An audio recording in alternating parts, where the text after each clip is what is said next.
ओम नमः शिवाय। हर हर महादेव। आज की कथा बहुत ही आश्चर्यजनक है। आप भी सोचोगे, क्या सच में ऐसा हुआ होगा? क्या कोई इंसान मनुष्य रूप में स्वर्ग जा सकता है? एक राजा ने ऐसी ही जिद पकड़ ली और उसकी जिद के कारण एक नया इतिहास रचा गया। आज भी लोग त्रिशंकु का स्वर्ग कहावत बोलते हैं। आखिर राजा त्रिशंकु के साथ ऐसा क्या हुआ होगा? आइए श्रद्धापूर्वक श्रवण करते हैं। सूर्यवंश में एक बहुत ही प्रतापी और दानी राजा थे जिनका नाम था त्रिशंकु। वह प्रजा का बहुत ही ध्यान रखते थे। एक दिन उनके मन में अचानक एक इच्छा पैदा हो गई कि मुझे मनुष्य रूप में ही स्वर्ग जाना है। उन्होंने अपनी इच्छा अपने कुलगुरु महर्षि वशिष्ठ से इच्छा पूरी करने का आग्रह किया। महर्षि वशिष्ठ ने कहा, राजन, आपकी इच्छा प्रकृति के विरुद्ध है। मनुष्य शरीर त्याग कर ही स्वर्ग जाया जा सकता है। लेकिन त्रिशंकु नहीं माने। फिर वह महर्षि वशिष्ठ के पुत्र के पास गए, उन्हें भी अपनी इच्छा सुनाई।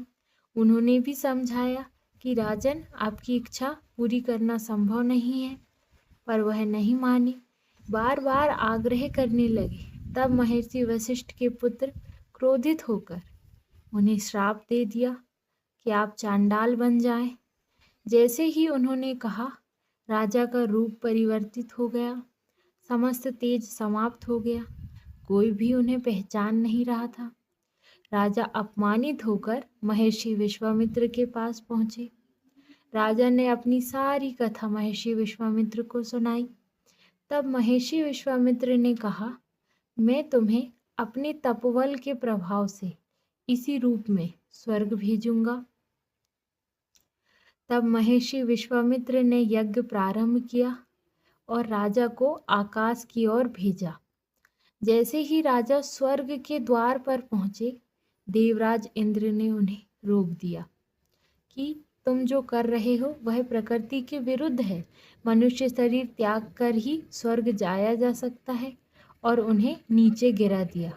जैसे ही त्रिशंकु नीचे गिरने लगे, उन्होंने महर्षि विश्वामित्र को पुकारा, महर्षि विश्वामित्र, मेरी रक्षा कीजिए। तब महर्षि विश्वामित्र ने क्रोधित होकर उन्हें बीच आकाश में ही रोक दिया और एक नए स्वर्ग का निर्माण करने का सोचा। उन्होंने नए नक्षत्र, नई पृथ्वी और नई सृष्टि की रचना आरंभ कर दी। यह देखकर समस्त देवगण घबरा गए। वह महर्षि विश्वामित्र के पास पहुँचे और उनसे कहा, हे ऋषिवर, हमें क्षमा कीजिए, शांत हो जाइए। आपके भक्त त्रिशंकु आकाश में ही रहेंगे। तब महर्षि विश्वामित्र शांत हुए, वह मान गए और तभी से त्रिशंकु आकाश के बीचों बीच लटके माने जाते। तभी से त्रिशंकु का स्वर्ग, ऐसी कहावत प्रचलित हो गई। त्रिशंकु के स्वर्ग, इस कहावत का तात्पर्य होता है दो परिस्थिति के बीच में अटक जाना। इस कथा का सार यह है कि एक राजा त्रिशंकु जो स्वर्ग में उल्टे लटके थे। इस कथा से हमें यह सीख मिलती है कि हमें लक्ष्य बड़े रखना आवश्यक है, पर धर्म और प्रकृति के विरुद्ध नहीं जाना चाहिए। ओम नमः शिवाय। हर हर महादेव।